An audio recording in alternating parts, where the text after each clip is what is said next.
Good morning, everybody, and happy Tuesday. Today is December the 10th of 2024. We do not have that many more days left until 2025. This is your girl Precious coming to you live from What Comes Up Comes Out.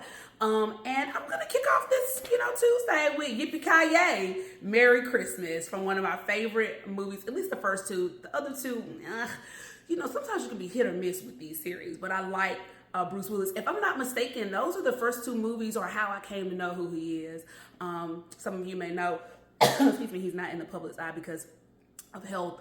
But Yippee-Ki-Yay to Tuesday. Giddy up, baby, giddy up. So I just wanted to come on here and talk about a little bit more about the generosity and generousness that my friend and I are deciding to do. Also, just a reminder, today is day 2 of the fasting and prayer that Pastor Jordan Poole from Hope Church has commissioned us to do. I can tell you that for me, understanding even yesterday when we aren't or think that we're at our best, that God still loves us, and there's no reason for me to turn away or assume that I can hide from him. Just like Adam and Eve, when God walked through in Genesis, he said, "Where are you?" And Adam said, "I was naked and I hid from God." Still can see us. So I just want to remind you, even if you've done something, you've sinned, you've backslid, you've never heard of Christ, this is a whole new concept, and I have a friend who is new to this particular organization, to Christianity. It's okay because God created us. I want to share with you all a couple things. This morning when I was in the shower, so for some reason, I don't know how it started, I'm sure it's social media algorithm, I've become interested in like Christian rap. And there are a bunch of them, Lathan Warlick, Miles Minnick. I just found out about Jackie Hill Perry. And let me just tell you, this girl is the Christian Lauryn Hill, okay? I love her locks. She's got beautiful dark skin. She's got like 3 or 4 babies, but she's got a cute little figure. But she's very intentional when she speaks. And she's been doing this for a long time. I'm new to learning her life or history, if you will, but I love her lyrics. She's so amazing. Anyway, I want to make sure y'all have reference. So for the generosity and generousness that my friend and I are talking about, it's from Ephesians 3:20, and I am reading from the New King James Version. You can tell this Bible has gone through the fire, through the limit. I want to say Lathan Warlick, and I do not know the names and stuff, so Rare Breed, I like them too. He talks about how he been reading his word so much that a purple is coming off. So when I look at this, not because I'm a rapper or I know his whole life story, but this is what it reminds me of, is good wear and tear. How many people still take their Bible or like pick up their Bible? I use my app. How many people do that? Put it in the comments below.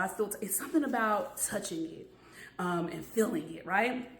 So again, Ephesians 3:20, and it reads, "Now to him who is able to do exceedingly, abundantly, above all that we ask or think, according to the power that works in us." I just want to remind you all again that Christ is the reason, and there is nothing too big, there's nothing too small that he can do for you. Part of why my friend and I wanted to do this generosity tour, if you will, is because we do want to be better with our finances,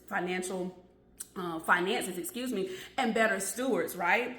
And even though we understand principle, I was talking to my friend, he was like, "You just do it." I was like, "That's easier said than done." He was like, "No, just do it." And in the grand scheme of things, he is correct. However, if you don't have accountability or you don't have a partner to remind you or keep you accountable of those things or fact check you or check in, sometimes you forget.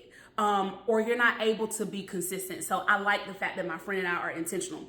I'll tell you, I did want to be a little bit more specific in suggesting some things for you all. When you think about generosity, when you think about being generous, more than just time, money, and resources, you could do something like sending thank you cards to your postal people, or taking snacks to the janitorial staff, saying thank you, networking. I told you my friend and I this week are intentionally posting about how and or what we're doing to be generous, or our walk through this fasting and praying.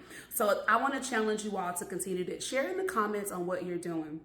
The next thing I want to talk about is Ephesians 6 and 10. The reason why I want to talk about this is because there are a lot of darts coming at us from all areas, mentally, finances, socially, academically. People are in an uproar or excited, however you want to look at it, about the change that's about to happen in January. And I will tell you, I love my pastor, Jordan Poole. He preaches from the Bible. It's not motivational speaking, and he preaches the truth. And that's what I'm looking for and seeking. And that is what people in today's society are looking for also. Ephesians 6 and 10 talks about the whole armor of God. And I want to challenge you all to say this for yourself, for your mind, for your body, for your soul. Not just you, but everybody in your circle.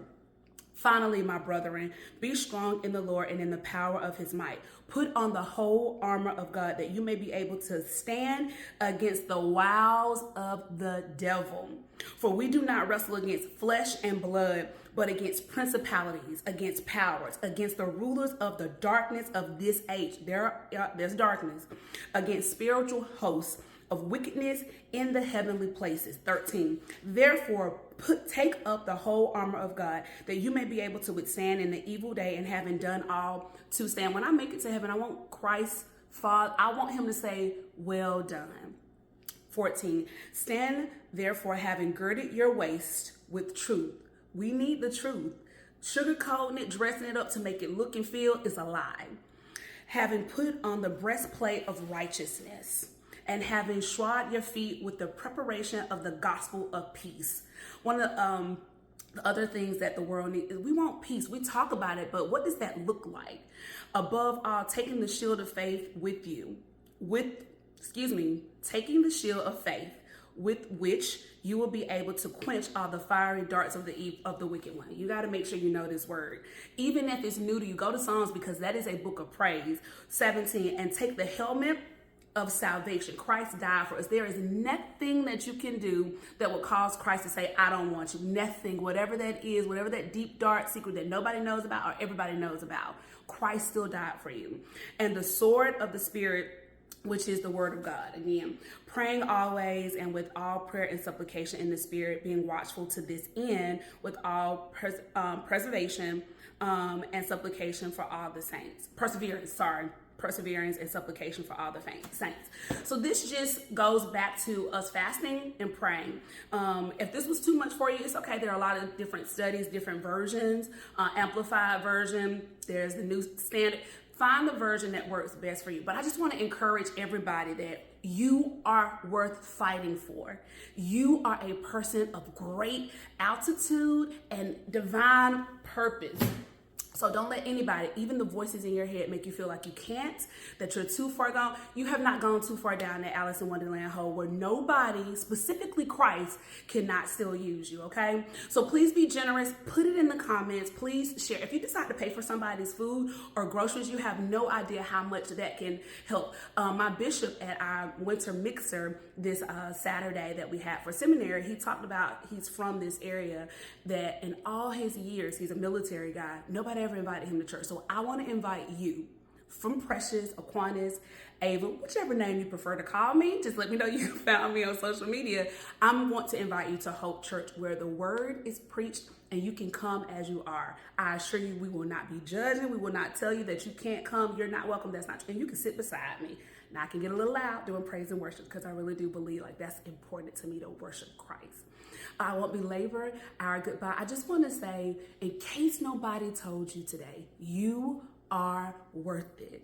You are enough. And I thank you for choosing to be a part of this community. Don't forget to share. Don't forget to like. Don't forget to sign up for notifications so that everybody can continue to see this beautiful face with ginger hair. But most importantly, know that you are welcome into this environment. Have a great Tuesday, beautiful people. Until next time, I'll see you all later. Bye.